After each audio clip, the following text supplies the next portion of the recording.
Good morning, everybody. Welcome back to the Daily Dose. It's another beautiful day. It's another fantastic day.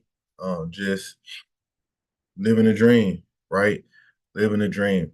So, welcome back to the Daily Dose, the number one daily morning mastermind for those trying to elevate and grow in their personal,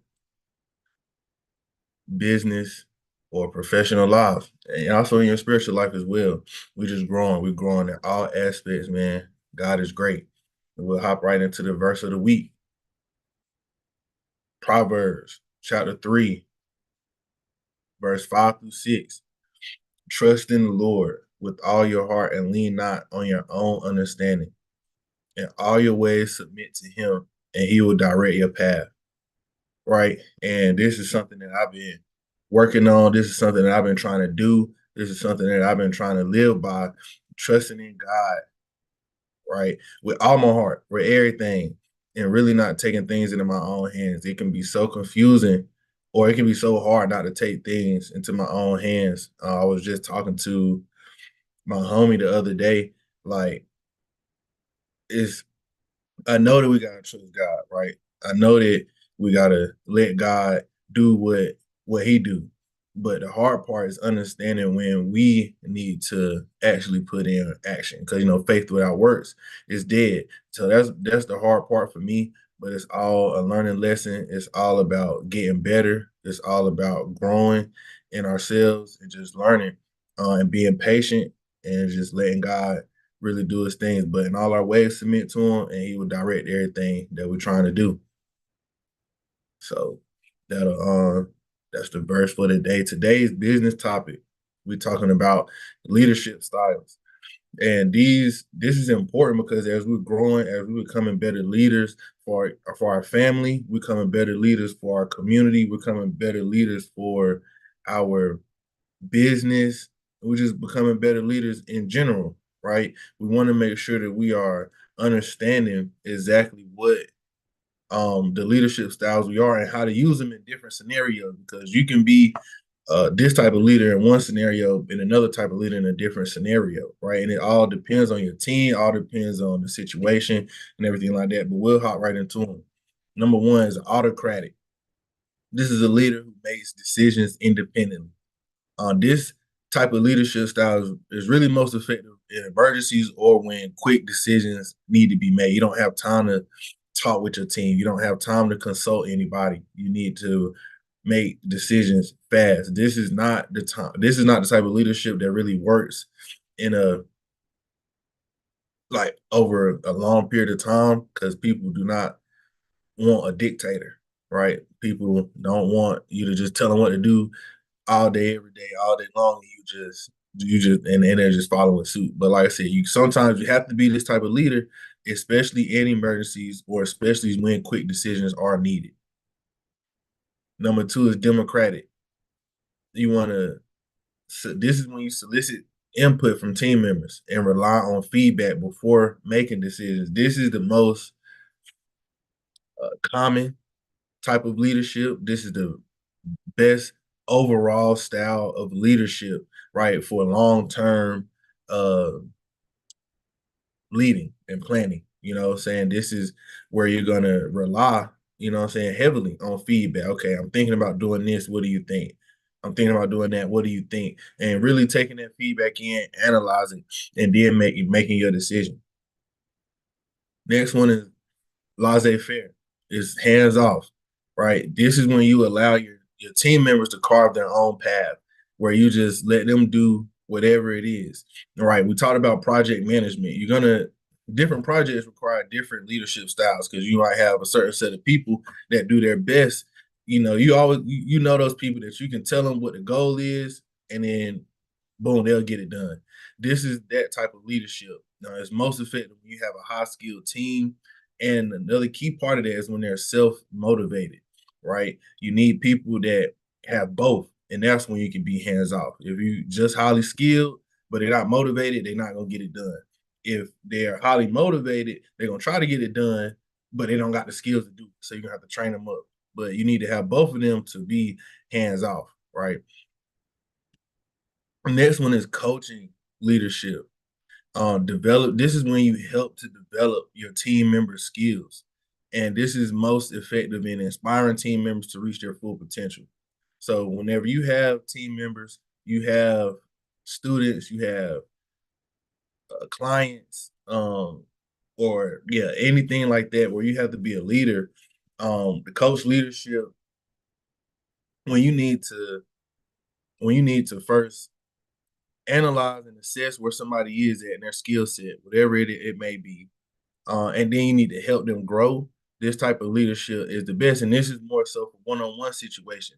You might be a democratic leader from a whole team standpoint, but you might be a coach leadership for this one particular person because they need to help unlock their full potential, right? So you got to choose that. You got to know that. You got to analyze the situation corrective, correct, correctly.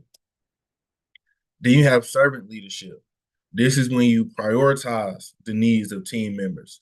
And this is maybe when you need to establish that trust and collaboration in the very beginning of whatever the project is or whatever the business is.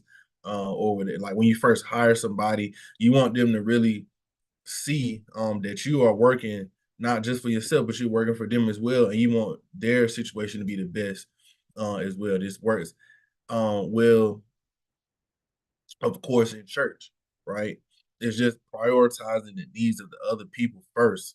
And this helps establish that trust and collaboration within the team. And this also trickles down and helps other team members want to do the same thing, right? So we want to always remember that this servant leadership, this can be done every single day in your family. It just helps, it builds so much trust when you can serve other people. It's super effective and influencing, gaining friends, and increasing your network as well. And the next thing is going to be charismatic leadership.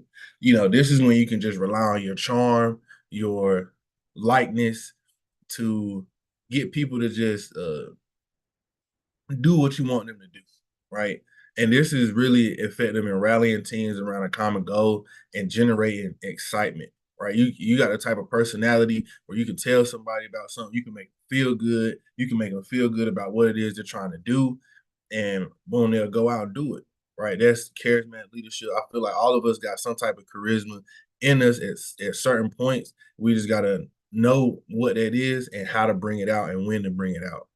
But these are the main leadership styles. Like I said, you want to think about these as you're growing your company, as you're in your professional life at work, and when to use these, right? If you are a manager or if you're in some type of leadership position, think about these leadership styles. Think about the type of person you are, and think about how you can incorporate this into your lifestyle, into your leadership style. Now, self development topic for today. Yesterday, we were talking about habit stacking, right? We're going over how to really stack those habits and to like create good habits. Today we're going to talk about habit tracking, which is the next thing. Like after you start stacking those habits, you want to track them. The number one thing you want to do to track those habits every single day, take some time to visualize yourself successfully completing those habits, right? Really take some time to just meditate, picture yourself doing the things that you say you want to do. This step should not be ignored. This step helps so much. I'm telling you, it helps so much when you can go ahead and just look at yourself and see yourself doing exactly what you said you wanted to do. Create a checklist for your habit and complete them each day. Could be as simple as writing it down in your notebook. These are the habits that I said I was going to do, and when you do them, go ahead and check them off.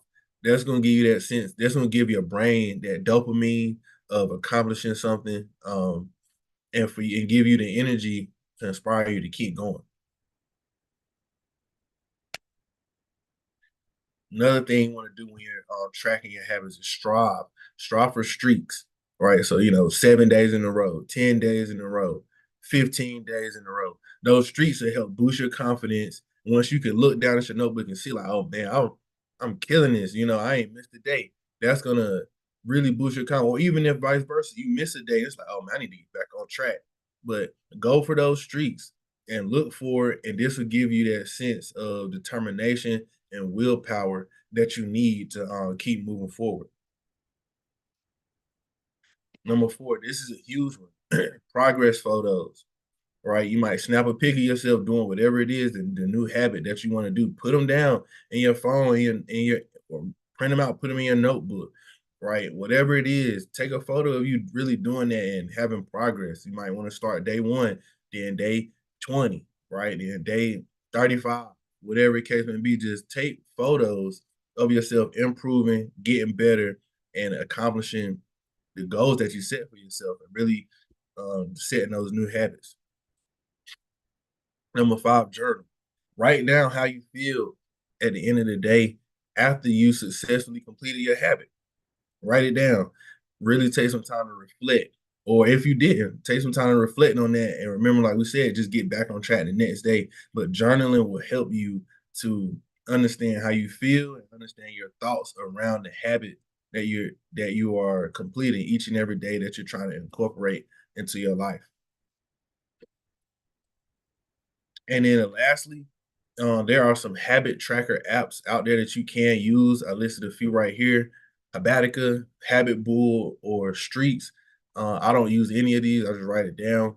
But those are some to check out if you prefer to do it on your phone and to do it digitally, right? Habit tracking is so important. It's key for you to make sure that you are taking inventory of the things that you say you was gonna do, and you are holding your own self accountable to the things you're gonna do, and it's just super beneficial. You can look down and you can see like, oh man, I did this habit, I knocked it out, I got it done, I'm good, right? So and it's just helpful. It boosts that confidence, it boosts that dopamine, and it helps us to be better people and to establish those habits. But yeah, that'll wrap it up for today. Um, hope everybody have a blessed Wednesday. We in the middle of the week. We're just gonna keep grinding it out, and we'll be right back at it tomorrow at 7 a.m.